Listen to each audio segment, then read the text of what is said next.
3 days have passed since the Battle of Trondheim, and Eragon, our hero, freshly named Shadeslayer, walks across the battlefield like someone checking whether the nightmare is real enough to count as reality. Urgel remains crunched under his feet, greasy smoke from funeral pyres hangs in the air, and that same nasty pain that hit him after the duel with Durza still creeps along his spine. The healers say he's healthy. Eragon, doubling over with each attack of pain, has a different opinion. He hasn't told anyone except Saphira about his vision of Tagira Ikonoka, the cripple who is whole, who saved his sanity.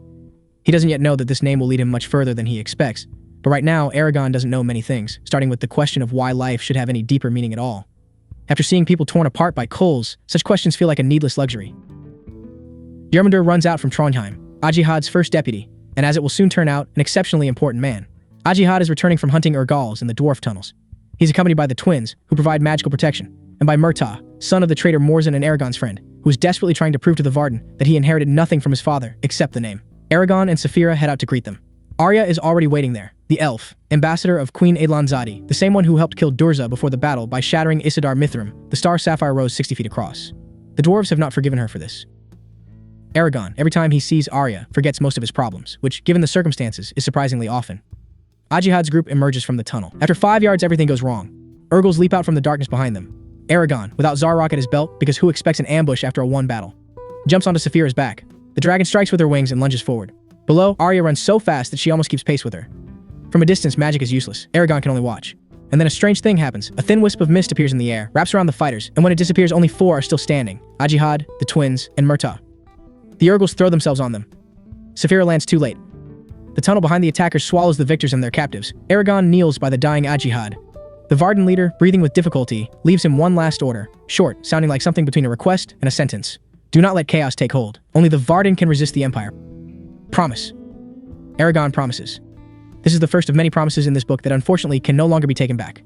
Arya dives into the tunnels after the Urgals, on foot, alone, with a sword. She returns in the evening, exhausted, with the twins' purple robes, Murtagh's tunic and gloves, all torn and bloodied, found at the edge of a black abyss, whose bottom no dwarf tunnel reaches. She tried to reach their minds. She saw only shadows deep underground. I'm sorry, she says. They're dead.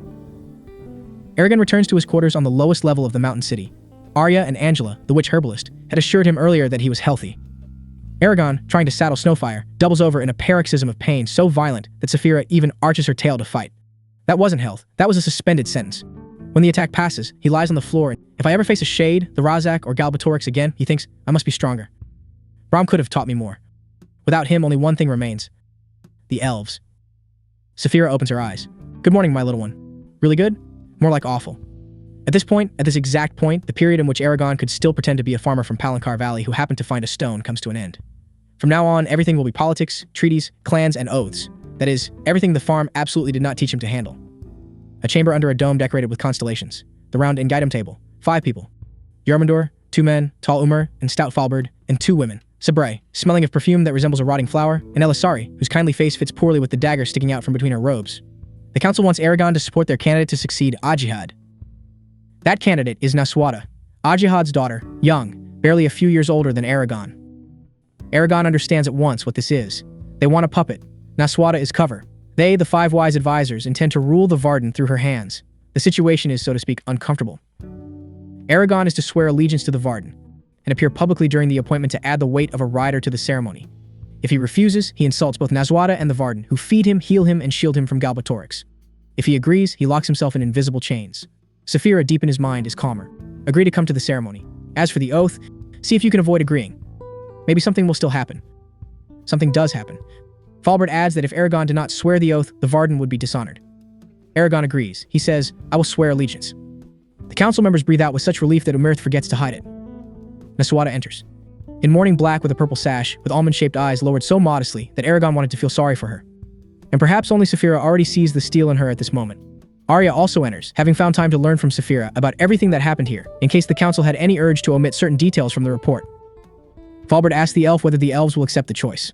Arya, staying silent long enough to scare him, answers that personally she sees no reason to object. The council leaves in a triumphant mood. Naswada stays. She asks Eragon to stay too. And so, in the empty chamber, Eragon meets the real Naswada, the one who does not bow her head, speaks freely, asks directly. Eragon casts a spell against eavesdropping in the air and tells her everything. The trap, the intrigue, the council. Naswada listens. She doesn't look surprised. She looks like someone who already knows her father's advisors much better than they think. So we meet again, Ryder. Here, our hero realizes that he has just gained an ally of much greater value than anyone could have planned. Between the council meetings and the funeral, Eragon talks with Arya in the Trondheim library. The elf, 70 years away from home, surrounded by races that are not her own, smells of pine needles and says things Eragon barely grasps. You will not understand what it means to be a rider until you finish your training. In this way, she sets him a goal. Duveldenvarden, the elf forest. But she also warns him, you are in our debt. We gave you Saphira. Agihad's funeral takes place deep in the dwarf catacombs, where the crest of a clan stands on every grave and only red lanterns cast light. The drums beat so low that the whole mountain city rings like a stone bell. Eragon, walking behind the bier, feels he is also burying Murda along with Agihad, and this burial is, paradoxically, the most painful one, because there is no body. They will remember you, Agihad, he whispers by the crypt. Rest in peace. The next day, in the underground amphitheater where the dwarves had chosen their king since the time of Korgan, Jormungandr announces Nasuada as leader of the Varden. The crowd cheers. Dwarven boots beat rhythmically against stone. Hrothgar and Arya in turn give their support. Saburai whispers, it's time to fulfill your promise.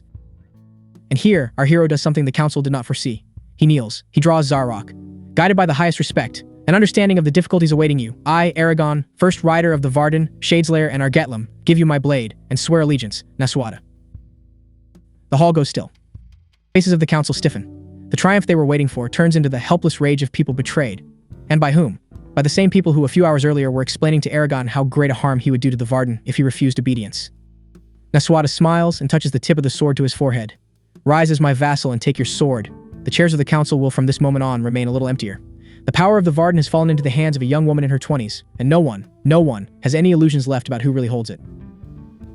Meanwhile, about 2,000 miles north in Palancar Valley, a young man named Roran climbs a hill to see what's left of the home of his childhood. Not much, a burnt corner. The rest is overgrown with grass, dandelions, and mustard. Even the barn cannot be found except for memory. Roran, as a reminder. Aragon's cousin, son of Garrow, one of the two people, whose home the Razak turned to ash. 5 months ago, Roran was working for the Smith Dempton in Theransford to earn money to marry Katrina, daughter of Sloane the Butcher. Brom's letter, that strange collection of vague warnings and ramblings about dragons delivered by the village healer Gertrude, knocked the work for Dempton out of his head. He came back, moved in with Horst the Smith, and for 5 months has been trying to understand what actually happened to his life. Conclusion, after many weeks.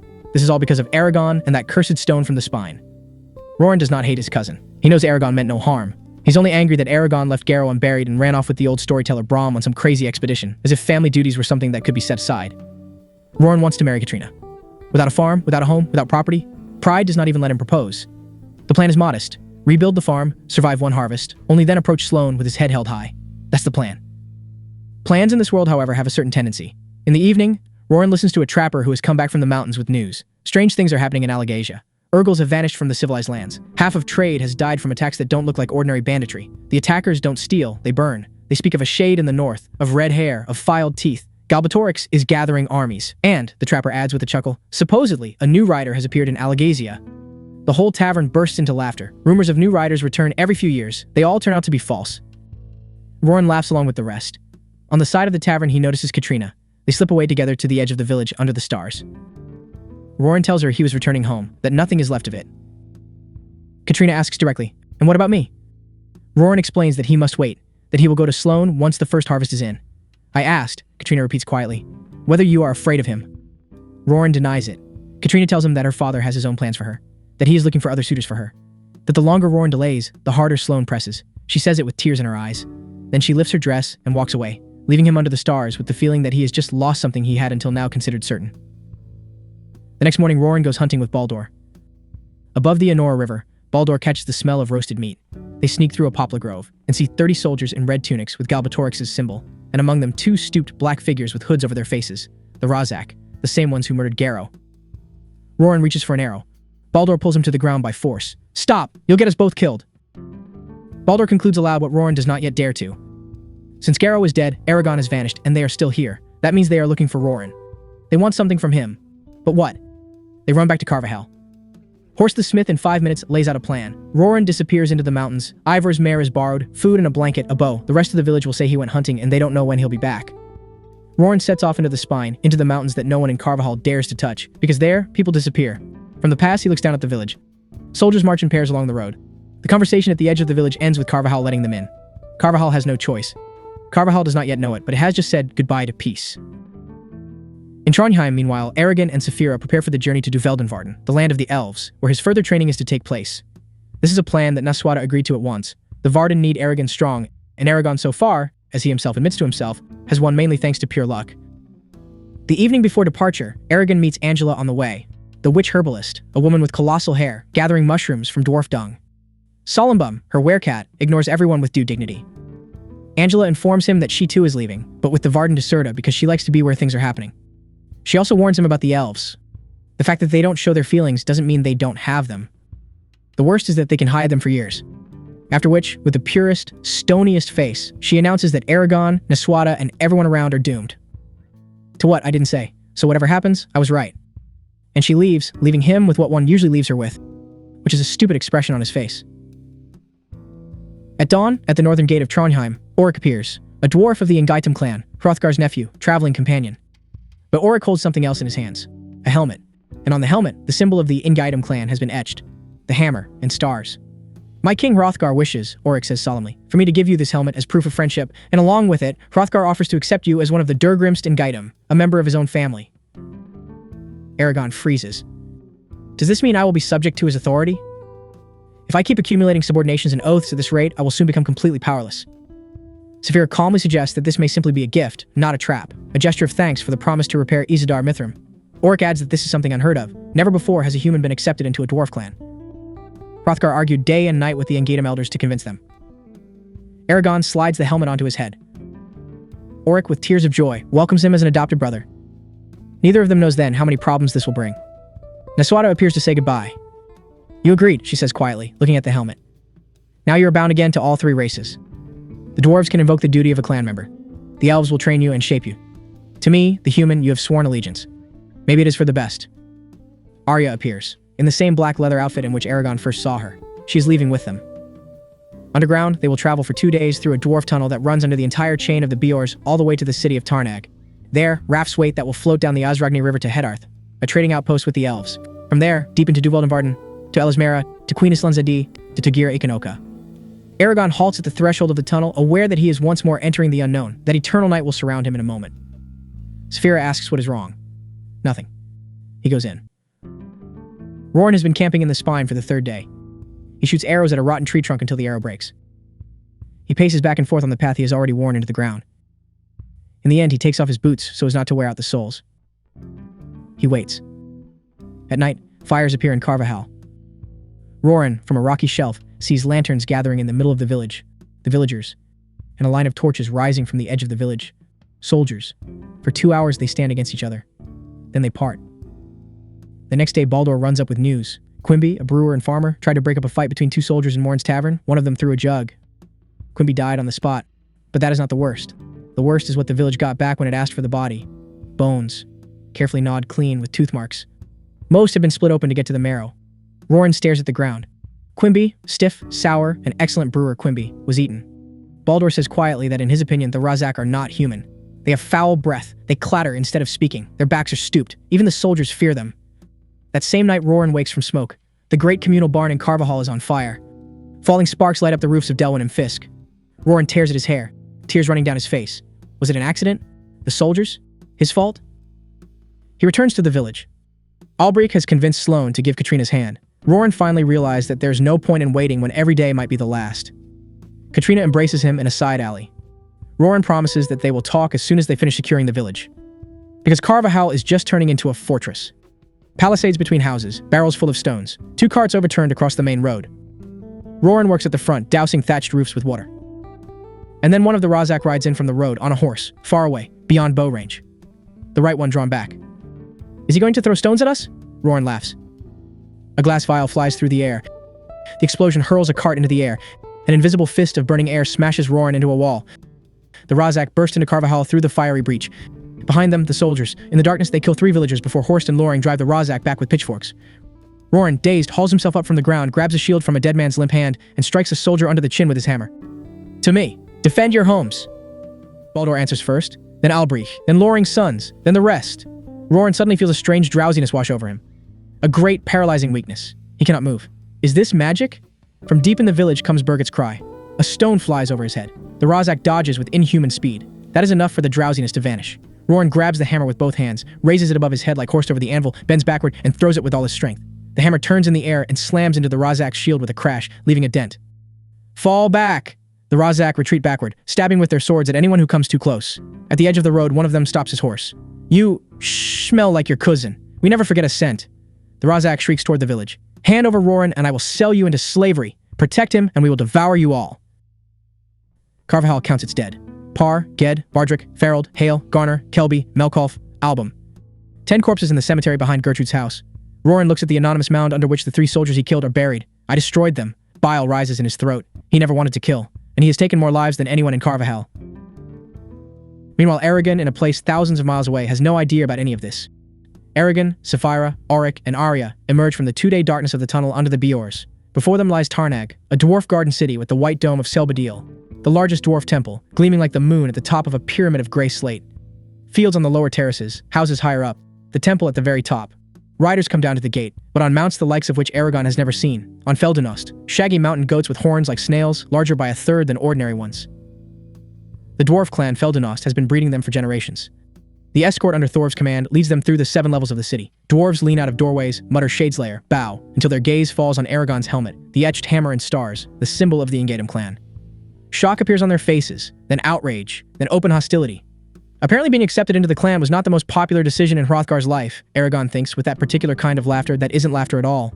On one of the last levels, a group of dwarves in long purple veils covering their faces blocks their way. The eldest of them shouts in Korda for so long that Thorv has to interrupt him. He shouts about Hrothgarak, about Jurgenvrun, about how Eragon should not stand on their land. He gestures angrily at the helmet. He pulls an iron ring from his pocket, wraps it with 3 hairs from his beard, hurls it onto the granite pavement, and spits. The dwarves flinch. Even Arya looks shaken. "What does this mean?" Eragon asks Thorv. "It means you have enemies." At a feast in the hall of Tarnag's leader, Undin, son of Darand, this is explained. Earlier, Undin, knowingly or not, treats Saphira like a mere animal. He decides to throw the dwarf off balance. "My lord, why was a ring thrown at us?" Silence falls over the entire courtyard. Undine tells the story of the Swelden Rak Anhuin clan, the Tears of Anhuin.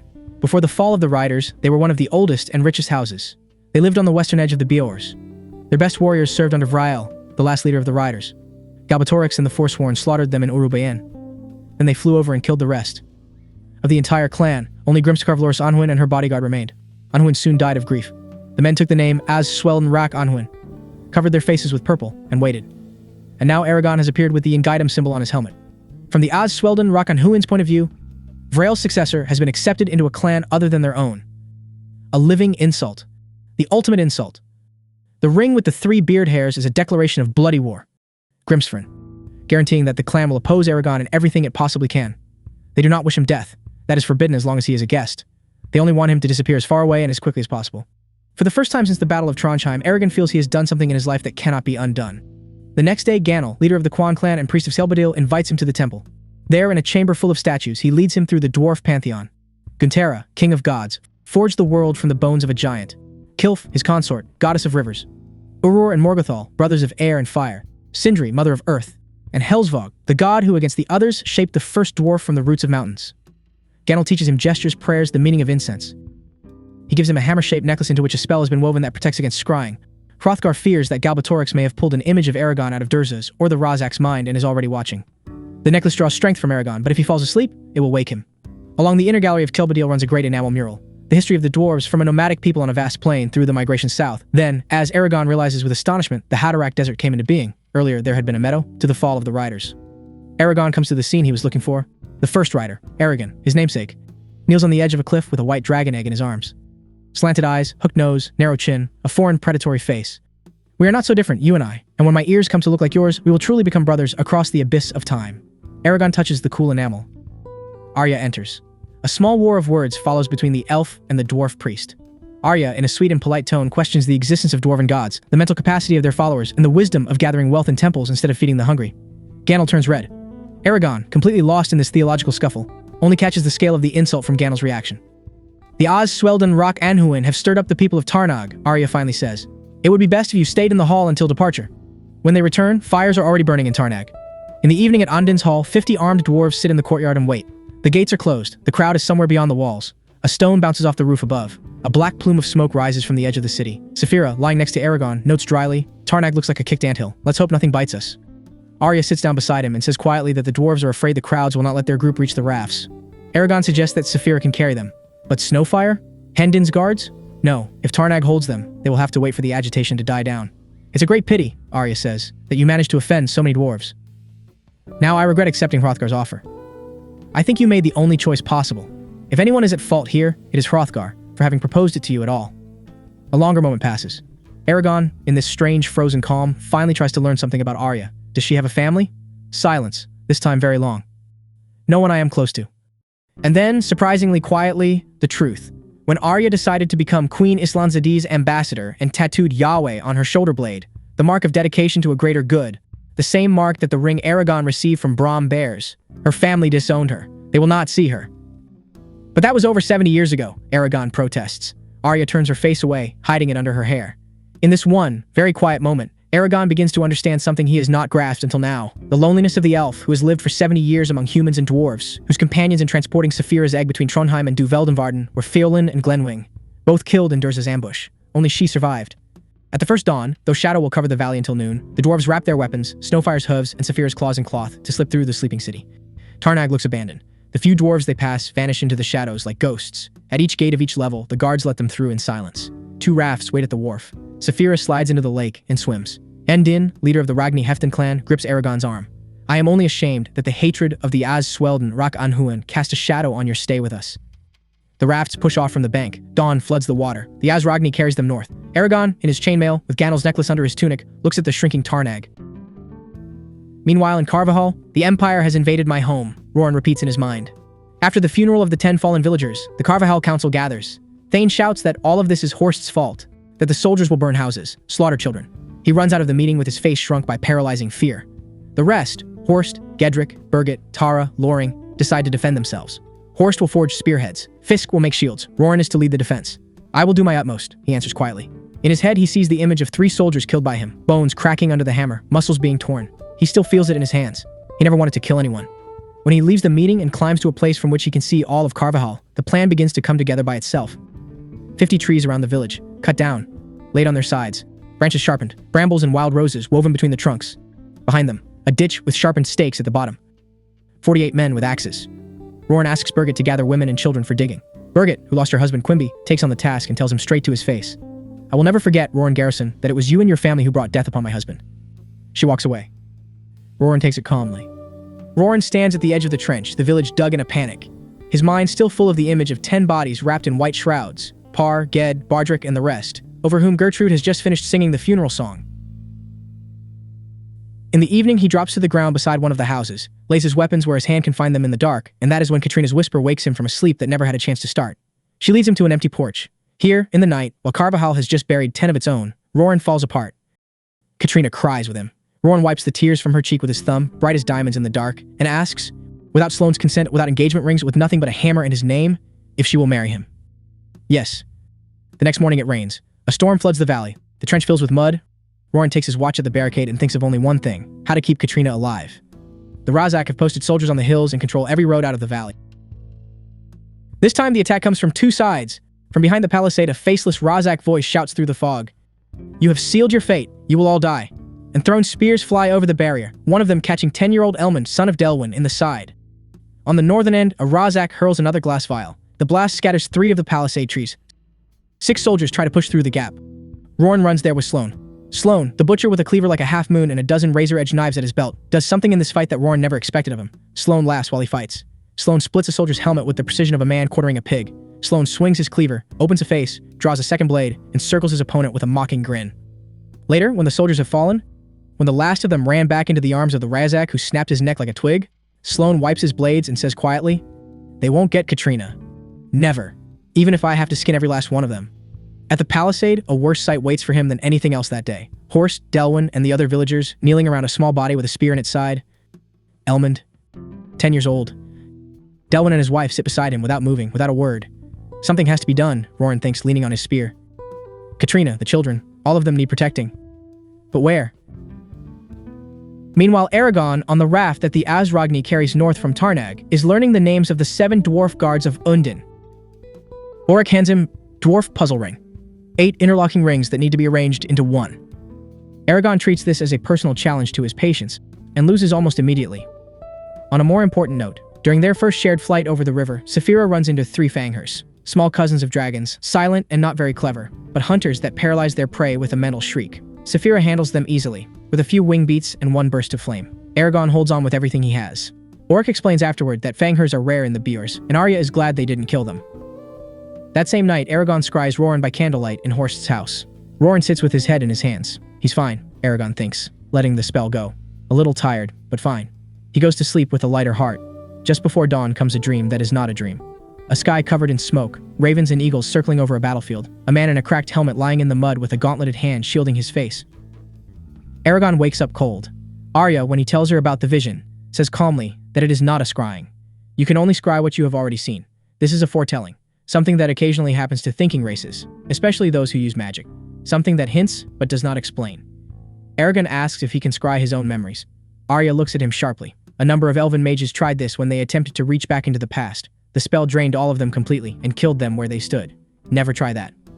That same evening, while Eragon is practicing with Zarok at the camp, raising it overhead, bringing it down two-handed as if onto a helmet, parrying, riposting, moving through imagined urgles, something in his back snaps. A line of fire cuts him from the base of his neck to his waist. He goes down. The world turns into red points of light in a fog. He hears Arya's and the dwarves' voices, as if through water. Saphira fights to pull his mind into hers to shelter him, but Eragon loses consciousness before she manages it. When he comes around, he is bundled in blankets, Arya's face above him, Saphira pushing her snout through the tent entrance. "How am I supposed to fight?" he asks quietly. "Use magic? I'm like a broken vessel." "You can sit and watch," Arya answers. "You can listen, read, learn." In her voice he hears a note he would rather not hear. Uncertainty, maybe even fear. "I'm scared," Eragon tells Saphira when the elf is gone. "Why?" "Because I don't know when or where the next attack will come. And every moment I'm afraid that if I lift something heavy, the pain will come back. My own body is my enemy." 2 days on the Azrogni, then Lake Eldor, then the Edda River, and a forest bright as diamonds in the sun. At one point the valley opens up, and the rafts are pushed out onto open flatland. The dwarves murmur and look back longingly at the mountains. Eragon tilts his face toward the sun with relief. Saphira flies high, and from that height sees herds of gazelle and the distant Hatterack Desert. We are alone. One morning, Eragon, trying to rise before the elves, climbs a round hill above camp and finds Arya and Saphira already there, standing side by side, looking east, lit by the first fire of the day. The elf's narrow, sharp face fits perfectly beside Saphira. Both stand bathed in the first light of dawn. And in that moment, Eragon feels something he cannot name, as if Arya understood him better than anyone except Saphira. He blushes, not knowing why. That same day, Eragon, searching awkwardly for words, asks Arya after an evening lesson in Elven greetings. "Atra esterni ono Thelduin. Atra du Everinia ono Varda." Arya goes still. "When we reach Duveldenvarden, I expect you not to address me in such a familiar way, unless you intend to insult me." Saphira threatens to fill his tent with rotting meat if he doesn't get up and apologize. Eragon runs. Arya Svitkona. He uses the freshly learned title meaning woman of great wisdom. "I spoke carelessly, and I beg your forgiveness." Arya finally gives in, and tells him something she would not tell anyone else. "I am afraid," and she walks into the dark before she can explain. The border of Duveldenvarden takes the form of a small clearing where the rafts are pulled ashore to wait for the first elves. Nari, Lifayan, and 2 others, all sharp-featured, with a thin music in their voices, laughing so loudly and joyfully at the sight of Arya, that Eragon, who until now had not suspected elves of anything like laughter, stares, stunned. At the same time, in Carvajal there is a new name going around. Roran Stronghammer. The villagers who do not blame him have been listening to him more readily than to the blacksmith lately. Roran doesn't fully understand why, until he realizes it is a combination of respect, admiration, and barely hidden fear of a man who has already killed 5 people. He doesn't mind the name. That evening, in Horst's dining room, Roran doesn't wait for Loring to suggest attacking the soldiers, or for Kaiselt to count the supplies. He stands up himself. He says he doesn't know whether attack or escape is the better option, but that the children, the mothers, and the sick need to be hidden. He says there is a place where they will be safe. He says the word that makes Carvajal erupt. The spine. Sloane says he would rather hang. Horst says the mountains are too dangerous. Roran says Galbatorix lost half his army there and the Razak would never dare follow. Then, fighting his own conscience, he turns directly to Delwyn. If Elmond had not been in Carvajal, he would still be alive. And to Birgit, who lost her husband. The butcher won't budge. The rest of the village, one by one, comes around. Sloane storms out as the only one with a flat. Not my wife. Not my daughter. No one of my blood sets foot in the spine. The next morning, when the caravan of people and donkeys is nearly ready to move toward Igualda Falls, Sloane rushes into the square, sees Katrina with a pack on her back, and grabs her like a rag. Roran shoves him into the mud in front of the whole village and says what he has not said until now. "Katrina and I are engaged." Carvajal goes silent. Even the donkeys. Sloane's face drains of color, then rage floods in, carrying everything at once. Two-faced coward, you ransacked my house. I'd rather have a maggot-ridden pig for a son. Katrina finally steps to Roran's side. Sloane, pale as cloth, folds in on himself like an empty sheet, says, "It is always those closest to our hearts who can hurt us the most," takes from his daughter her dowry and her mother's inheritance, and walks back to his shop, crying. That night, sleeping beside Katrina in Horst's house, he is woken by an explosion.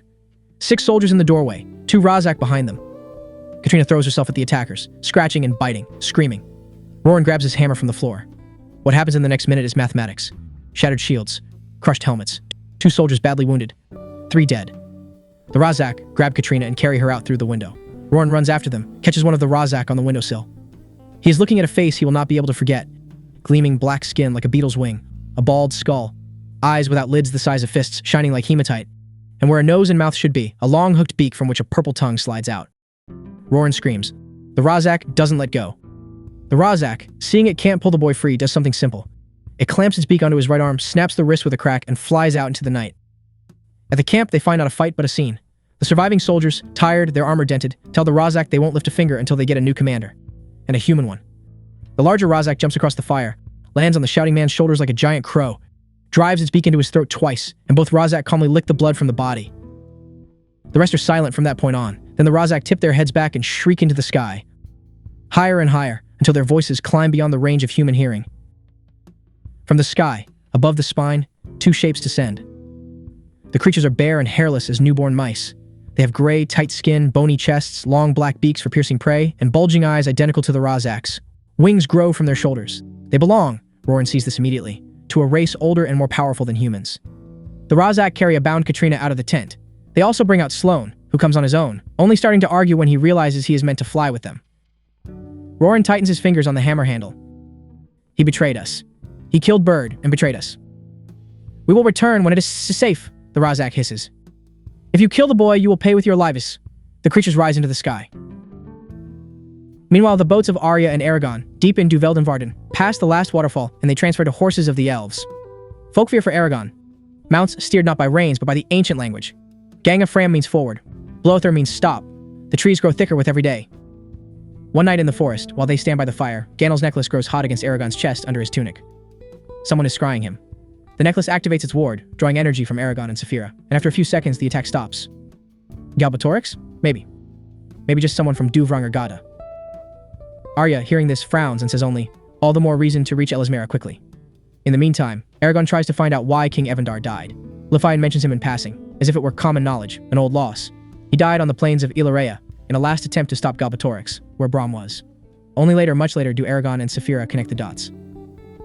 Lifian was talking about Evandar, Arya's father. Ellesméra, when they finally ride in, is not built. It is sung. Pines around which houses have grown from living wood. Roofs that are branches, stairs that are roots. Elves run out to meet them dancing and singing, shower them with flowers, named Saphira with names Eragon has never heard. Flametongue, daughter of air and fire, the powerful.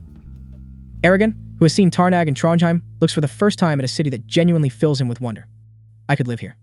In the throne room, whose ceiling is branches woven together, on a throne of twisted roots, sits Queen Islanzadi, with her white raven bludgeon perched on a rod beside her.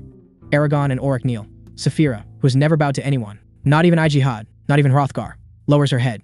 Islanzadi rises, crosses the hall quickly, places trembling hands on Arya's shoulders and says, "Oh, my daughter, how I have wronged you." Eragon literally stumbles over his words. Arya is a princess. Saphira, deep in his mind, finds this amusing. Eragon does not. He recalls Angela's prophecy from the Dragon Bones, that he will love a woman of noble birth, and that no one knows whether it will end well or badly. Arya answers her mother slowly, with a certain coolness. 70 years without a word, she says. They last spoke 70 years after the queen sent her away from court for accepting the Yahweh. The tattoo on her shoulder blade marking devotion to a great cause. Islanzadi asks for forgiveness. Arya, after a long silence, relents. The rest of the audience reveals another crooked truth. After Arya fell into Durza's trap in Duveldenvarden, Islanzadi withdrew all elven warriors to her realm out of grief, ignored Ajihad's messengers, and blamed the Varden for her daughter's disappearance. In other words, the Varden have been fighting without elven allies for 15 years, precisely because the elven queen fell apart. Eragon, torn between pity and shock, asks directly whether Islanzadi will give her support to the Varden again. My quarrel with the Varden is now as dust in the wind, the queen replies. Eragon gives her Aran, Brom's ring, which he has worn since Trondheim. Islanzadi turns it in her fingers and says quietly that Eragon should not have been wearing it, that it was not meant for him, but in recognition of the help he has given the Varden and her family, she gives Aaron back to him and names him Elf Friend. And then she says something Eragon did not want to hear. I fear your training will be of little use until your affliction leaves you. If you cannot overcome the Shade's magic, you will remain nothing but a figurehead. A shadow of hope, she calls it. That evening, on a meadow in the forest, Islanzadi holds a feast to celebrate her daughter's return and the arrival of the rider. She claps her hands, and from 20 feet up, lilies and roses simply appear in the air and fall. No ancient language, no words at all, which Eragon cannot explain to himself. They sit at a long table, Eragon beside Arya, Oric across from them. A singer performs a song about a deer and a magpie. Felnerve, a drink made from elderberries and moonbeams, burns Eragon's throat and sharpens his mind almost instantly. Beside Saphira stands a specially carved platter. There's no meat in any form, which surprises Eragon, who is used to meat being a mark of status.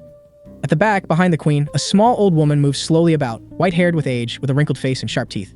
Not an elf, not a dwarf, not a human. She watches Eragon openly throughout the entire dinner. Arya, who has been silent until now, turns to him at one point. Not even Jihad knew. Brom knew, but at my request he did not tell. Why? When I left Ellesméra, I did not want anyone reminding me of my position. Eragon nods as if he understands. He will understand later. The next morning, Oric bursts into his room, rattled. Something is going on that they're not telling us, he says. Islanzadi is wound tight as a wolf in a dead end. He goes down with Eragon. Under a tree, the queen is waiting in a coat of swan feathers and leads them along a winding path to the edge of Ellesméra, where only wild, overgrown trails grow. At the foot of a hill, she stops and says sharply, "Before we go further, you must swear in the ancient language that you will never speak to anyone of what you see here." Oric objects. Saphira asks if the queen does not trust them. Islanzadi explains that it is not a matter of trust, but of safety. Oric, after a long pause, takes the oath. Eragon and Saphira too. They climb to the top of the hill, the edge of a cliff beyond which the forest drops 1,000 feet below. I know this place, Eragon realizes, from Tagira Ikanoka's vision. Thump. The air shudders. Thump. Eragon's teeth rattle. Thump. Thump. The clover flattens from a sudden wind. From below the cliff edge, a vast golden dragon rises. In the same world where Eragon has just seen something he has been waiting 8 months for, Roran wakes up in Baldur's room. Horst explains that they could not attack while he was unconscious. The people were in no shape to fight after seeing the winged creatures, that he is ashamed of it. Roran says nothing. Roran has only one question in his head and one answer. My heart or my home? Saving Katrina means going after the Razak. Saving Carvajal means staying, and neither can be saved separately. Because without him, the village will fall when the next soldiers come, and Katrina will die before he can get anywhere on horseback. He breaks, as anyone would. He curls up on the bed, tears running down his cheeks, groaning. Only when the crying finally stops, when Roran forces himself to breathe, when he brings every emotion under control one by one, like a craftsman laying out his tools. Only then does a thought come that he has not had the courage to think before. What if the whole village went with him? Through the spine, west to Narda. From there by ship south along the coast, to Serta, to the Varden, who take in refugees from the Empire. The Varden will know where to find the Razak. The Varden will know why Galbatorix is hunting him. Except, this is heresy. Blasphemy. Farmers don't abandon their fields. Merchants don't abandon their stalls. Carvajal doesn't leave Carvajal. Roran gets out of bed. He walks through the hallway past Elaine, down past Horst and Albrecht without a word, out the front door, picks up a torch and drives it into the mud in the middle of the village. Come out! Carvajal comes out. Loring and his sons, Birgit, Delwyn, and Fisk, Morn and Tara, those who blame him and those who admire him and those who have feared him since he killed the 5th soldier. He says the names of the dead, Parr, Quimby, Elmond, Bird. He says the names of the taken. He says that Galbatorix is an unnatural stain on the face of the world, that the Razak are foul demons born in some ancient dark place, that Carvajal will become dust unless it chooses to walk away from the grave where its enemies would bury it. He says, I'm going through the spine and sailing from Narda to Serta to the Varden, but I don't want to go alone. Come with me. No one in the crowd moves. The next day, Carvajal packs in a silence no one can name. Roran goes from house to house. Orval mutters that he is getting ready in case of another attack, though inside chairs scrape and pots clatter. Every single person turns to Roran with a particular, slightly irritating politeness. Expressions of sympathy, respectful quiet when he speaks, murmurs of approval, as if he has been raised onto a pedestal he cannot climb himself. I am marked, he thinks, bending over a puddle to see his reflection. In the water, he sees a man in torn, blood-stained clothes, with hunched shoulders, and an arm strapped to his chest, face covered with 3 days of stubble, hair going in every direction, eyes so deep-set that his pupils shine out from behind them like melted steel. He smiles at that face. I can use this. Use it to destroy the Razak. Thane grabs his forearm and says with tears in his eyes that Roran's speech last night cured him of panic, that he owes him everything. Roran says thank you, Thane, not knowing what else to say. In Morin's tavern, Tara shouts at him with her finger pointed at his face. Who gave you the right to move all of Carvajal with your fancy words? Morin weeps over 12 barrels of winter ale, the last one's Quimby brewed, which cannot be taken. Roran walks out, saying quietly that he has always thought of them as friends. I will not let you die at the hands of the Empire. At dawn, Carvajal stands at the northern palisade. Horses with packs, sheep with bags tied to their backs, dogs, cages with flapping chickens, sleds tied to horses, children crying on donkeys. Ridley has driven over 100 sheep down from the eastern slope. I figured it was better to bring them out of Carvajal. Morn and Tara show up in the end. Albrecht carries 3 of their barrels, a donkey carries more. Horst laughs that Morn's ale will do more for morale than any number of extra soldiers. Horst waves his arm. I suppose you should go first. Roran turns toward the mountains. Behind him, he leaves his father's bones and everything he's ever known. Ahead, the spine, jagged, reaching into the sky. Katrina, he thinks. He lifts his head and walks forward, tapping the staff on the boards laid over the trench. And Carvajal follows. The golden dragon hangs over the rocks of Telnair like a living sun. Eragon drops to his knees. After months of loneliness, after Farthen Door and Brom's death, he is finally not alone. Standing before him is a living rider, the last survivor, a legend that turns out to be more than just a legend. But Eragon is not prepared for what he sees next. The left front leg of the golden dragon, Glider, has been cut off. Tears come to the boy's eyes without warning. The rider climbing down from the golden back is an elf with silver hair. He introduces himself not as Ostato Chetawa, but simply as Oromis, a teacher. Nothing more, nothing less. Islanzadi, the elven queen, is furious. Oromis knew of Eragon's existence and said nothing. The elf answers calmly. He stayed silent because he wasn't sure whether Eragon and Arya would survive long enough to make it here. Islanzadi listens, bows her head, and whispers, I have become so small. Auric, the dwarf, Eragon's companion, asks directly, why did Oromis hide all these years? The answer is painful. Glider lost his leg. Oromis himself is broken. While he was a prisoner, the Forsworn destroyed something in his ability to use magic. He can teach, he can cast minor spells, but in battle, he would be useless and an easy target. Auric calls it cowardice. Oromis does not get angry. He accepts the accusation with the quiet resignation of someone who has already heard it from himself many times. Oromis and Glader take them to the rock of Telnair, a low cottage, a stream, a view of Duveldenvarden. They sit. Oromis brings water and waits. Eragon waits. Saphira waits. An hour passes.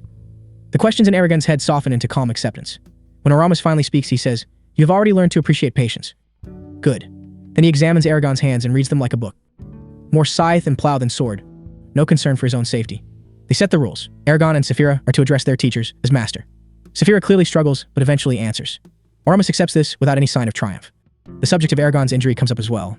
The wound dealt by Dursa, the paralyzing waves of pain that return without warning. Oromis says calmly, the training will proceed as though Eragon is perfectly healthy. The pain will not kill him. He makes no promise of a cure. Only that they will try. Eragon asks himself, who am I doing this for? Not for Saphira, not for Naswada, not for Arya. For the people trapped inside the Empire. I agree, he says aloud. On behalf of those I fight for. Oromis nods. I expect nothing less. Training begins the next day. The Rimgar, the elven dance of the snake and the crane, turns out to be gentle but demanding. Eragon sweats, his tiredness lifts, and for a moment he genuinely thinks, maybe I'm healed. After the Rimgar, the forest, a tree trunk, an instruction. Open your mind and listen to every living thing on this clearing. Eragon sits, drops his barriers, and steps into an ocean of awareness. Millions of insects, birds, a squirrel like a flash of blinding light. He focuses on a single ant colony. He discovers they keep aphids like cattle. He surfaces after 3 hours, triumphant. Oromis asks, is that all? Eragon understands at once. He focused on one thing. Oromis wanted him to hold everything at the same time. The exercise will be repeated every day. During their first meal, Eragon hears a story no one ever told him. Oromis talks about Brom, his student, before Brom became Eragon's mentor. He was 10 years old when he arrived in Illyria. He used to knock 3 times on the door frame. The others laughed at him. Eventually, he stopped. Morzan was Oromis' earlier student. Brom adored him, followed him like a shadow. Morzan knew this and used it against him in 100 different ways. Oromis says it plainly, I could have stopped it. Morzan helped Galbatorix steal a dragon hatchling, Shrikon, and the two of them flew off together, sealing the fate of the riders.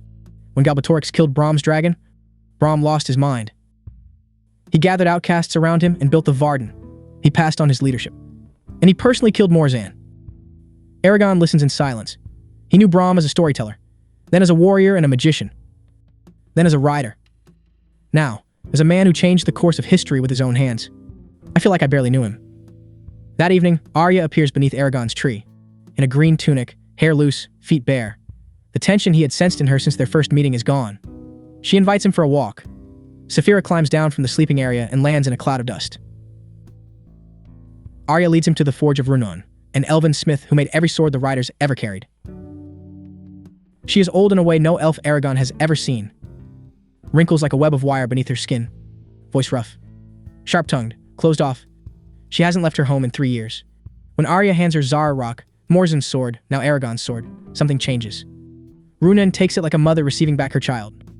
She draws the blade, bends it to its limit, sets it down on the anvil, and cuts the tongs in half. Zararok, she says, I remember you, as perfect as the day I finished you. When Eragon tells her it was the sword that killed Durza, she answers calmly, then it was good for something. Arya takes him next to the Manoa tree, an ancient tree at the heart of Duveldonvarden, alive and aware, thinking thoughts slower than ice forming on granite. When Eragon reaches out with his mind and touches that consciousness, he pulls back on instinct. Something so vast he cannot sense the edges of its mind. Even Oromas's powerful intellect seems tiny next to it. Arya tells him the tree's story. Linnea, an elven woman abandoned by her lover, killed him out of grief and merged with the old tree, singing for 3 days and 3 nights. They sit together on a great root. Eragon recalls the werecat Solumbum's advice from Tyrm. When you need a weapon, look beneath the roots of the Manoa tree. Arya says no legend she knows mentions a hidden weapon, but the name of the Vault of Souls, the werecat's second piece of advice, sounds like an echo from a forgotten dream. Nasuada has troubles of her own. She's the leader of the Varden in Aberon, the capital of Surda. The Varden are slowly blending into the local community, setting up farms, losing their shape as an army. Nasuada knows that if she waits too long, she will be a general with no army left to command. And King Orin, clever, kind-hearted, and with no sense of urgency, is standing over a tube of mercury explaining to her that he has just proved the existence of a vacuum. They argue. Nasuada walks out, catches a bottle of chemicals with her sleeve, and ruins the finest dress she owns. And suddenly, something clicks. If magic costs the same energy as ordinary work, then a magician producing lace uses the same energy as a lace maker at her loom, but in a fraction of the time. Lace is worth more than gold because it takes months to make. Duvrangar Gata, the Varden's magicians, could produce it in minutes. She summons Triana, the head of the magicians. Triana arrives with an expression of open superiority. Nasuada says coldly, "Be quiet, woman." And she lays out the plan. Produce magical lace in bulk, sell it across the empire, and fund the war using gold from Galbatorix's own subjects. Triana hesitates. Then she says, "It should work." Meanwhile, the werecat, Angela the herbalist's companion, sends a message through Yermander. Nasuada should visit the girl Eragon blessed in Farthendur. A room hung with dark cloth. In the middle sits a pale little girl with violet eyes and a dragon's mark on her forehead. When she sees Nasuada, she curves her mouth into a smile that has nothing childlike about it. "I am Elva." The voice is adult, old, full of bitter experience. Nasuada steps back without thinking. Elva says a few sentences that cut straight to her deepest fears, the things that wake her in a cold sweat.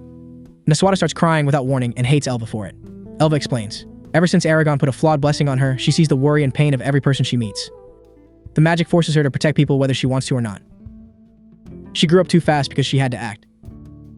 "Use me like an assassin," she says, in hiding, in the dark, without mercy. "Because if this war doesn't end, it will drive me out of my mind."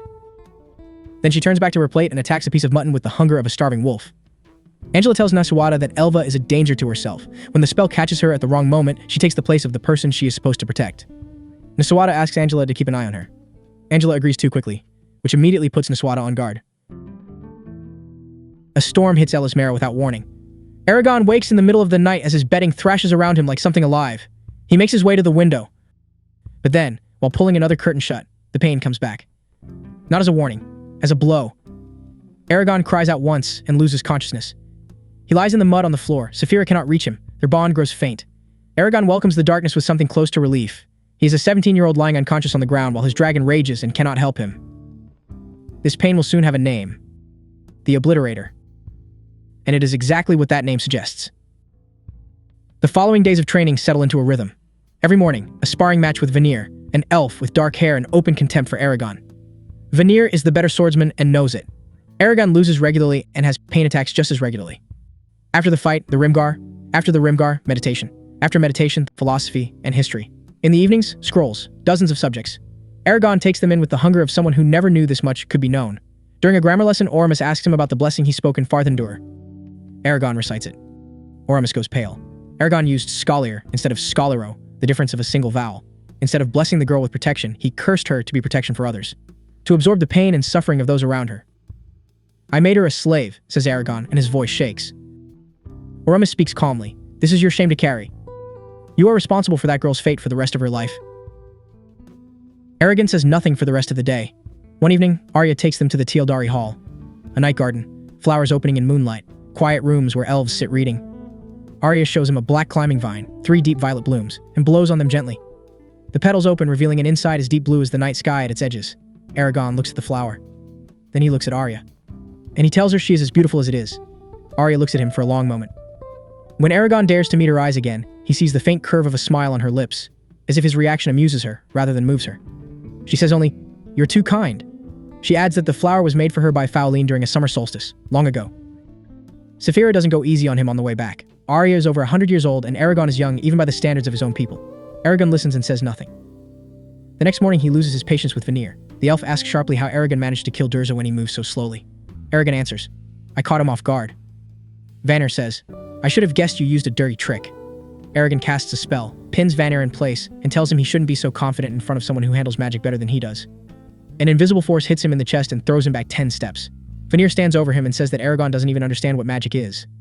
That the moment he touched Saphira's egg, he condemned every elf to ruin. "Don't expect us to be glad you're here." Eragon lies in the grass and thinks, he's right. Saphira connects with him sharply. She says she turned away dozens of elves and Varden children before she hatched for him. That he was the right person in the right place at the right time. Eragon hears this. But he doesn't stop being afraid of the dark. Oramus asks one question that stays with Eragon for days. Will his war against Galbatorix cause more suffering than it prevents? Most people in the Empire live ordinary lives. How can anyone justify killing their children? Eragon has no answer.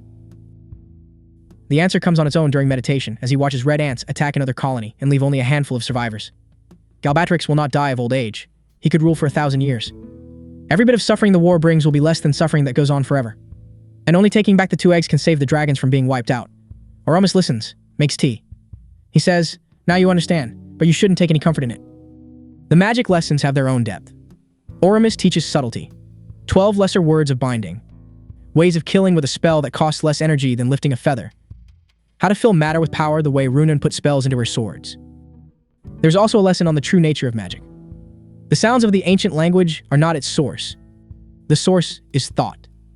Words only help to organize intention and keep stray thoughts from doing damage. Vanir stopped Eragon without speaking a word. Islanzadi called down a shower of flowers with a single clap. Eragon thinks back to the waterfall where he almost drowned. If he had known this sooner, he could have saved himself. Oramus also talks about the Razak. For 20 years, they are larvae wrapped in a black shell shaped like a human body. They see in the dark, track by scent like hounds, move faster than any person. Their breath clouds the mind.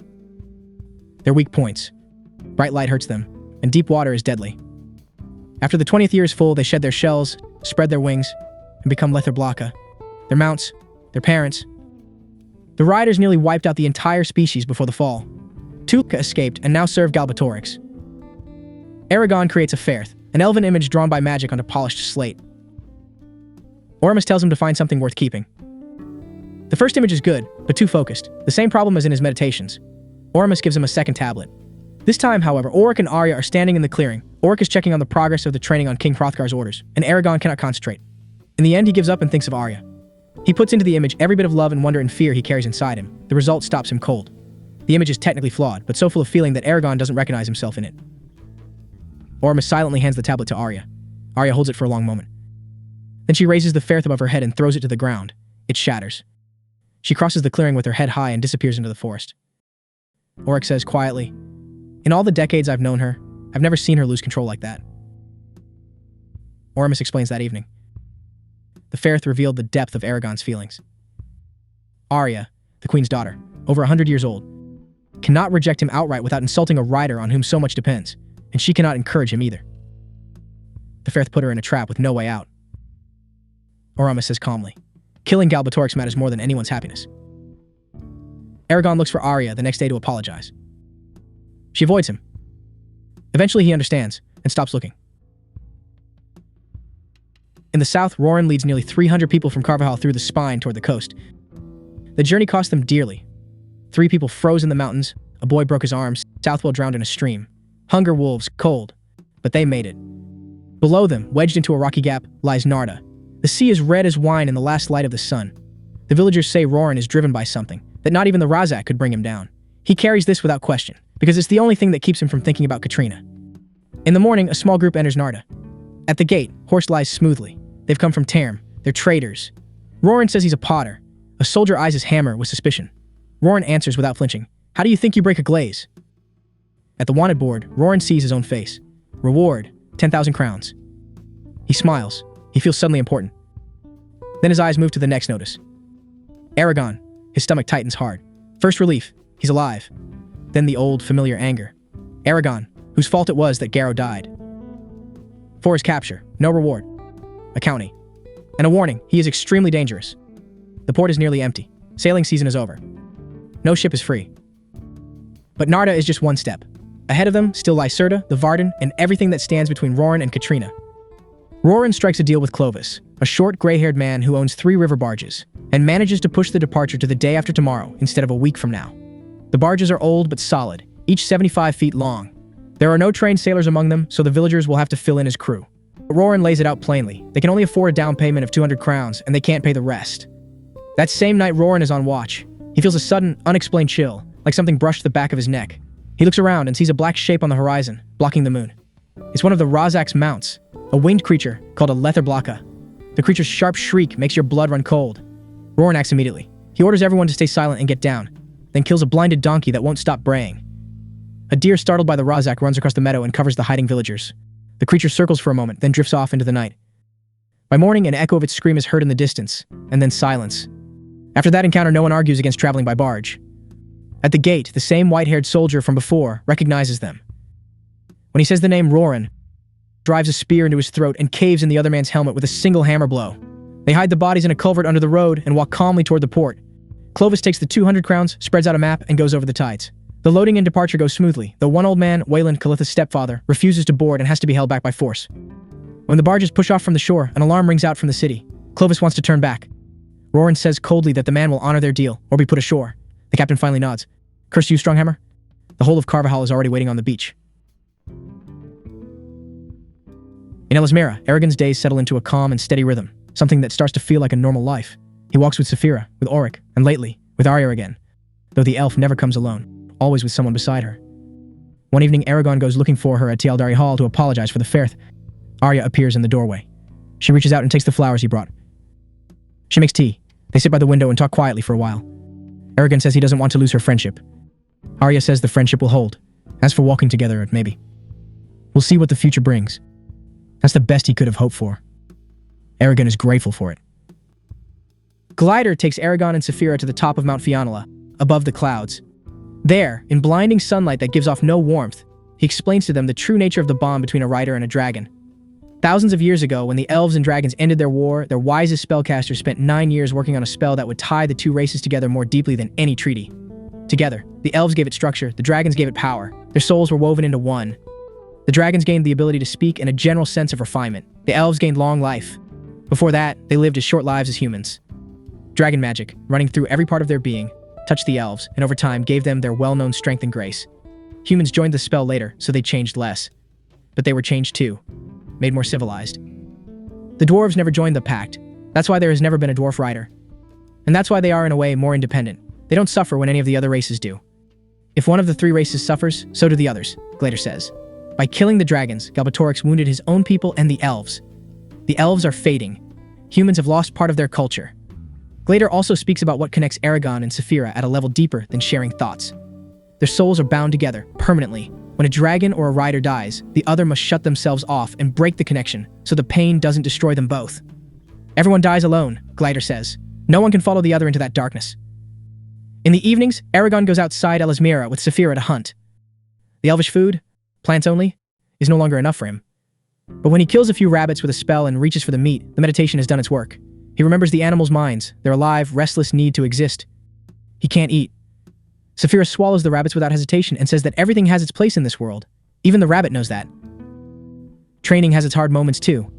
Glader takes Saphira to the Rock of Shattered Eggs, a place where, during an ancient war, elvish magic shattered dragon nests and blood rained down. He comes back alone, wounded. Saphira stays at the top of a basalt cliff, closed off, cut off from Eragon by a wall in her mind.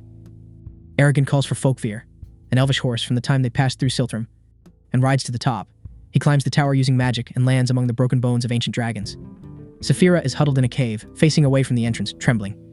She has a long, ragged wound on her thigh. She growls at Eragon like he's a stranger. He kneels among the bones and waits in silence. Finally, Saphira speaks. She was wrong. She thought Glider would be as glad to see her as she was to see him. She thought they would be a pair, that together they would rebuild the race. Glider doesn't want her. Eragon heals the wound.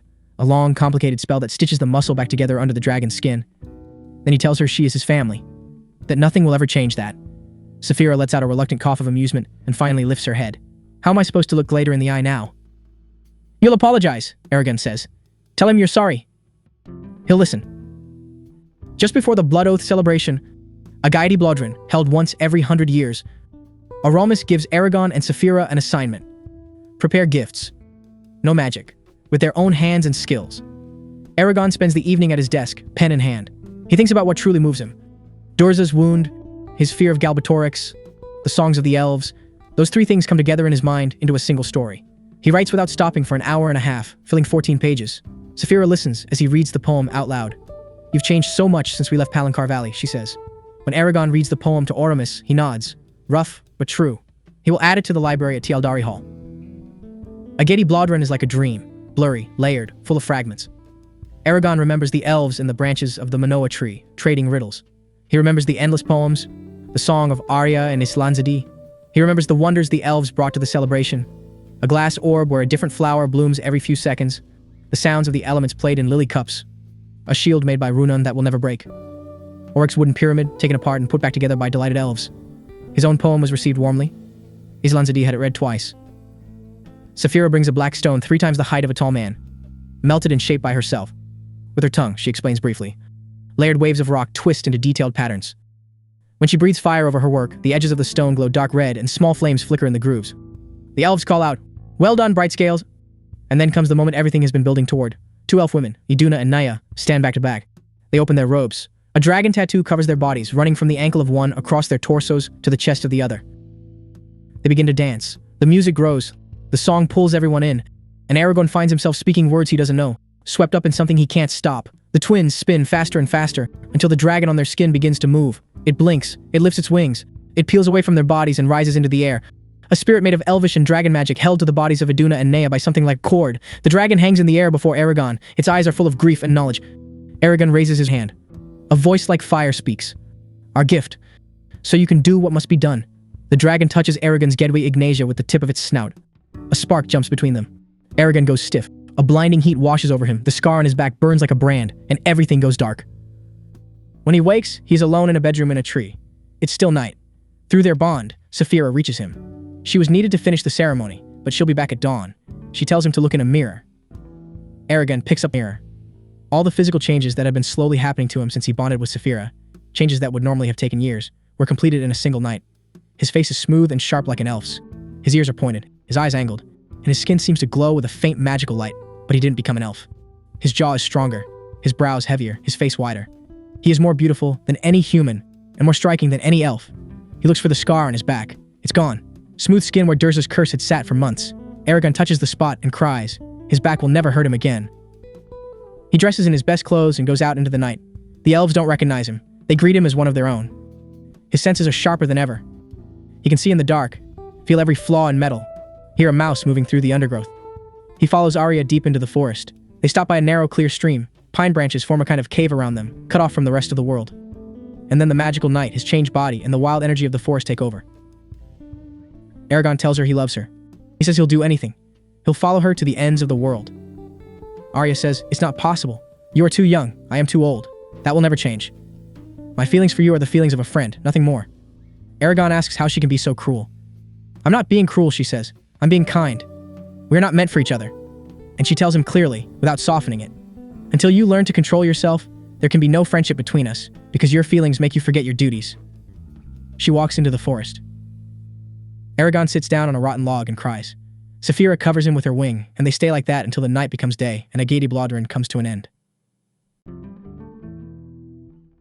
In Tarim, which Roran's group reaches after a long, careful loop around the city from the south, Roran is looking for a ship for nearly 300 villagers. A merchant near the bakery mentions a bankrupt trader named Jayad, whose belongings are about to be auctioned off. Might be worth visiting him before the auction. In Jayad's well-furnished study, Roran tells the story of Carvajal, the Razak, the siege, the escape through the spine, Katrina's kidnapping. Jayad listens, growing more and more surprised. Then he asks, "Have you seen the wanted notice for Eragon?" Roran answers with a question. "How do you know who I am?" "Because I was a friend of Brom's," Jayad says. "And he was here, under my roof, together with Eragon. The stone your cousin found in the spine was a dragon egg. The dragon hatched for Eragon. That's why the Razak came to Palancar Valley. Roran takes this in with disbelief that slowly turns to certainty. Brom, the village storyteller, later a fighter, was a rider. Geod helped steal the egg from Galbatorix. Eragon is now the new rider, hidden in Du Veldenvarden. When Geod explains where the Razak's base is, the rock formation called Helgrind, near Dras Leona, Roran jumps to his feet. Geod stops him. One man alone can't beat the Razak and their Littleblock apparents. The only chance is to reach Serta, to reach the Varden, and to reach Eragon. Roran sits quietly for a moment, then he nods. Keep talking. Geod has a plan. At the dock sits a newly built three-masted ship, the Dragonwing, owned by a company that's a front for the Empire. It's fully loaded with food for a long journey. Geod knows some of his old crew, still stuck in Tirm just like him. With surprise on their side, they can take the ship. Roran smiles. The plan works for him. That night, Roran talks to Mandel, Felda's son, who had been gambling with sailors for food for his family, and instead of scolding him, gives him a job. Go back to camp and pass Horst the instructions for marching to the coast near Tirm. Mandel takes the task with something like reverence. At 3 in the morning, a small group leaves Geod's house. The merchant has a rapier at his hip, and he seems to remember who he really is. The guards at the eastern gate, open all night for trade, let them through when they show a forged document. At the dock, 5 of Geod's sailors are waiting, beaten down by life, carrying a collection of scars. Birgit quiets one of the difficult ones with a kick between the legs. The Dragonwing has 4 guards. Roran and one of the sailors slip into the water, climb the anchor chain, and take the guards down from behind. Then everyone boards and spreads out across the ship, overpowering the rest of the crew. When the guards are sitting in a row on deck, the sailors raise the sails, and the Dragonwing slowly pulls away from the dock. The villagers of Carvajal run along the quay. The alarm is already sounding, but burning ballistas shoot bolts of fire through the port and into buildings, creating a wall of smoke between the soldiers and the ship. Families with children pour onto the deck through the open gangway. Birgit and Gertrude direct the crowd down into the hold. Horst is on the beach. Mondel got the message through. The Dragonwing sails away. At the stern, Roran and Geod watch the red fire consuming the port. The sun rises over Tirm like a swollen, bloody disc. How many have I killed now? Roran thinks. He doesn't say it out loud. In Ellesméra, Eragon recovers from the night of Agaetí Blödhren. Changed, healed, new, but broken by Arya's rejection. Saphira stays with him for 2 days, talks, tries to draw him out of his quiet isolation. Eragon picks up Oryx's puzzle, a set of golden rings, and takes it apart, noticing the pattern he had missed before. The ring fits. On the training field, he faces Vanir. They fight.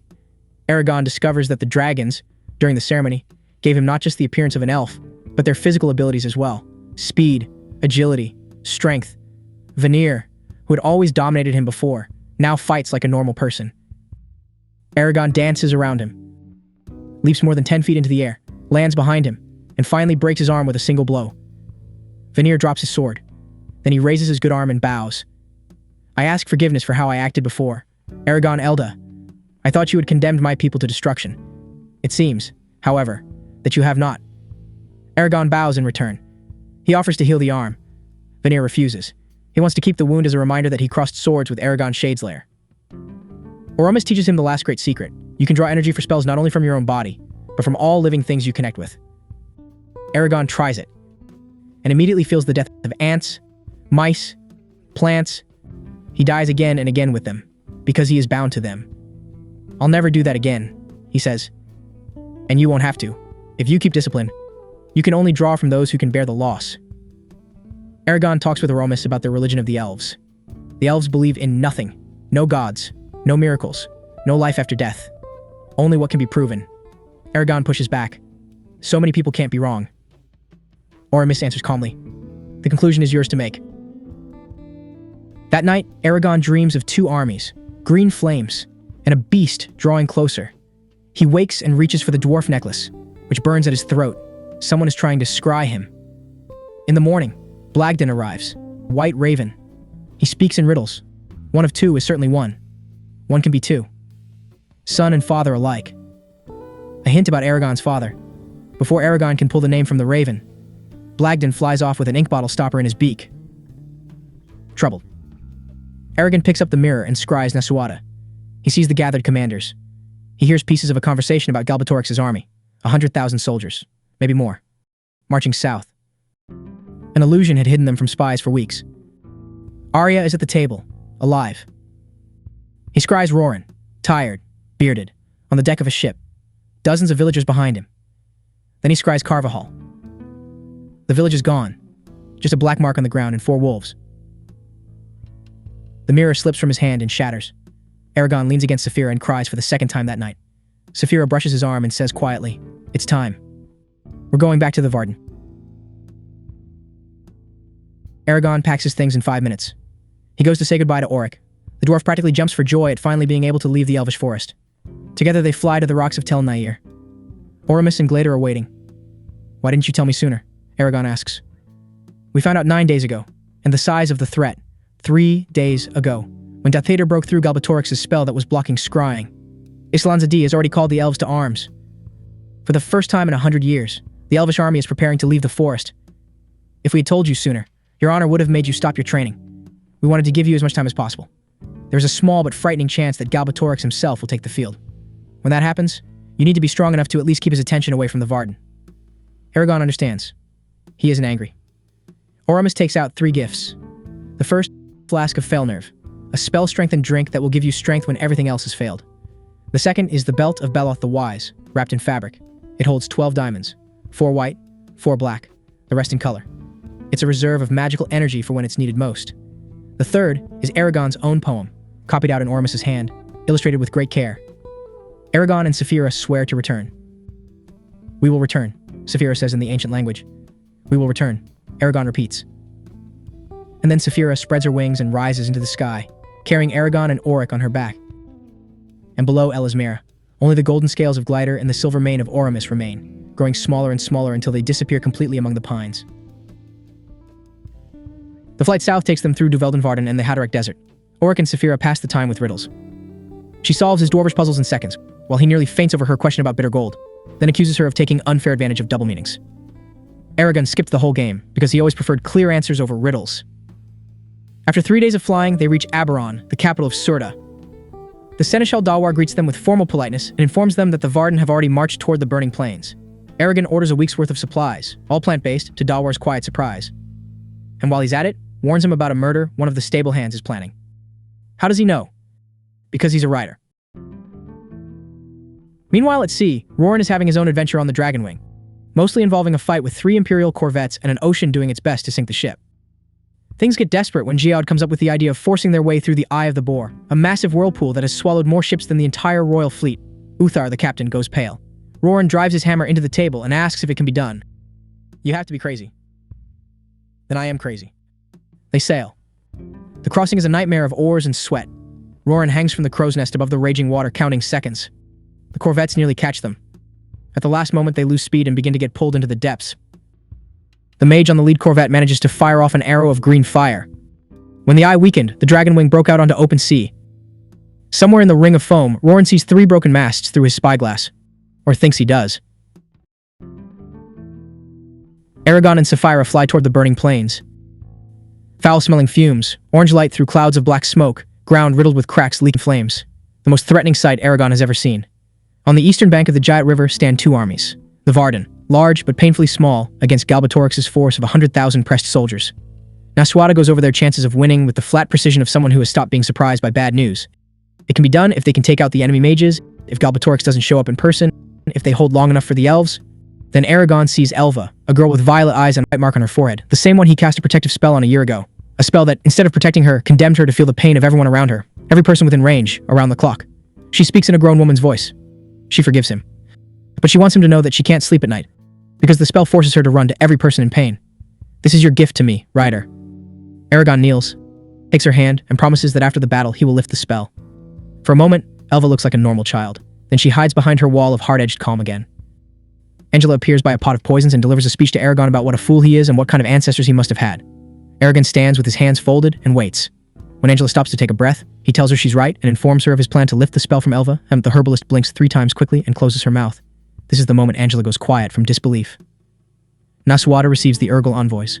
Nar Garzvog, 8.5 feet of coal, with horns like twisted towers, walks through the camp through a hail of insults, ignores them with kingly contempt, and greets Naswada with the traditional Urgal roar. Eragon whispers in her ear that it's not a threat, it's a greeting. Garzvog says, "Durza bound the minds of their leaders. Galbatorix used them and threw them away, and the best Urgal fighting force died for a king who gave nothing in return. Now the Urgals want to fight on the right side in exchange for land." Naswada agrees. Yermundur is horrified. Eragon reads the minds of Garzvog and his soldiers, and through the joined thoughts he sees Akul's mother combing his hair, learning to hunt, fighting in Farthen discovering that Dorza had been controlling them. No lies. No trap. Just beings who did what they had to do for their families. Our hero comes out of this without the prejudice he went in with, which is much harder than going in with it. A fact Saphira marks with a look that is just a little too pleased with itself. Triana, the leader of Duvrangargata, has no intention of giving up command without a fight. Eragon walks into her tent and announces he's taking over the group. Triana pushes back. She led Duvrangargata through the entire march to Surta. On what grounds should she step aside? Eragon changes his approach. He's not taking command away from her, just asking for her support. She stays as his second. Triana nods. Then Eragon spends several hours talking to each of the group's mages and discovers that most of them learned magic from relatives in secret, without knowledge of the ancient language and without real training. He compares their skills to his own from a year ago and feels something close to relief. The night before the battle, Eragon sits at the fortifications with Auric and 4 culls. Auric sharpens his axe and mutters that yes, they trust the Urgles, which is exactly why they'll be watching them like hawks. The culls hum death songs. And before dawn, on Angela's orders, screams start coming from the Imperial camp. She poisoned the officers' food and water. Auric glares at her. Only a coward uses poison. Angela laughs without much humor and points to the thousands of soldiers she didn't touch. Auric can earn all the glory he can carry. At dawn, Triana gives the signal. Saphira leads through a gap in the fortifications. The fog gives the Varden 3/4 of no man's land before the alarm goes up. Nasuata shouts the order to attack and the battle begins. Eragon fights with magic and sword at the same time. Through Duvrangargata, he reaches into the minds of Imperial mages, breaks through their barriers, and kills the units they were protecting in whole groups. Catapults tear through the field until he takes control of the crews from a distance and makes them cut their own ropes.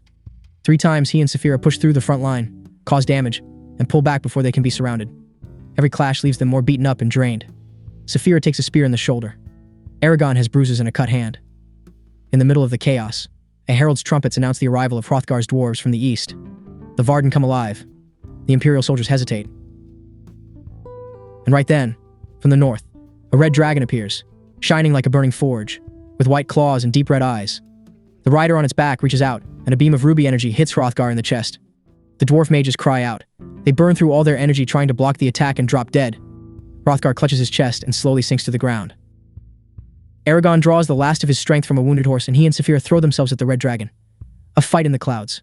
Fire. Collisions. Biting. Dropping toward the ground and climbing again. Saphira sends a stream of fire, blocked by a spell 12 feet from its target. The red dragon bites her tail. They both cry out in pain. Eragon sees an opening, unfastens his saddle straps, and jumps from Saphira's back in midair. He hits Zarok into the back of the dragon's leg. Saphira catches him at the last second. Never do that to me again. But it worked. They land on a rocky plateau above the Giet River. The rider heals his dragon's wounded leg in 3 seconds. Eragon trembles with fear. Someone this fast is far above his level. They fight on foot, in the middle of the plateau. Eragon gradually recognizes in the swordwork someone who trained with him every day. He throws himself at the opponent and rips off the helmet. Murda. Alive. Smiling. Thrista Vinder, Murtok says, and a ball of compressed air hits Eragon in the chest and throws him 20 feet. Eragon lies on his back and tries to process 2 things at once, relief that his friend is alive, and dread that he just put him down with a single word. Murda explains what happened. The twins set a trap, captured him, and delivered him to Uruban. Galbatorix pulled everything out of him. When Thorn hatched, both of them swore loyalty in the ancient language, a binding they can't break, because the king knows their true names. Eragon tries to convince him to run. Murdoch shakes his head. No one but Galbatorix can free us. Eragon then suggests they let themselves be killed. It would free them from the king's control and save hundreds of lives. Murdoch says that life still has too much sweetness in it. And then he says something that changes everything. The twins, digging through Eragon's mind, found the truth about his birth. Selena was the mother of both of them. The father is Morzan. They are brothers. Eragon shouts that it's a lie. Murtai repeats it in the ancient language. Eragon starts adding up details that were always in plain sight. Selena left Carvajal, came back to give birth, disappeared. Murda once spoke about how his mother escaped from Morzan's castle. After Morzan threw his sword at Murda, she must have hidden the pregnancy and gone back to Carvajal to protect the child. It fits with terrible precision. Murtagh takes Zarok from him, the right of the firstborn, and flies away on Thorn. When the magic fades, Sapphira lands beside Eragon. He stands at the edge of the plateau and looks out over the burning plains, where the battle is just ending. The Varden and the dwarves pushed back the Empire. Galbatorix's officers ordered a retreat. They won, and he lost Zara Rock, Murtaugh, and any illusion about his father, all on the same day. Eragon heals the wounded on the fields after the battle without distinction, Varden and Imperial soldiers alike, and in the process slowly works through what he was told. He reaches a conclusion that brings him something like peace. Morzan fathered him, but he is not his father. His father was Garrow, the one who raised him and taught him how to live. Eragon nods, as if he's finally put something back where it belongs. Auric weeps over Hrothgar's body. Eragon promises that his will and strength will support Auric whenever he needs it. Auric nods and goes back to the morning songs. Then Roran punches Eragon in the face. Eragon could have avoided it. He didn't. "I probably deserved that," he says. His cousin stands with his jaw tight and one demand. The Razak took Katrina. Eragon has to help him get her back. Naswada is told everything about Murtaugh. Arya immediately reads the situation. No one can find out. Not that Murtaugh is alive. Not that Eragon is Morzan's son. The Varden would lose the will to fight. Naswada takes Eragon's face in her hands. "I know you, and the name of your father changes nothing." Eragon and Roran sit alone in a tent that night. Eragon tells the whole truth, without skipping his mistakes, from the moment he found Saphira's egg. After a long silence, Roran says he made just as many mistakes himself. He lied, burned, and killed to get here. They are equally guilty. He reaches out his hand. "Brothers." "Brothers," Eragon answers. Eragon casts a spell on a bowl of Failnerve, and Roran watches Katrina held in Helgrind. Alive, in chains. Something crosses Roran's face that is no longer anger or determination. It is love with no option of giving up. Eragon kills the image and says, "Yes, I'll go with you to Drasleona. I'll help you save her. And then together, we'll kill the Razak and avenge my father."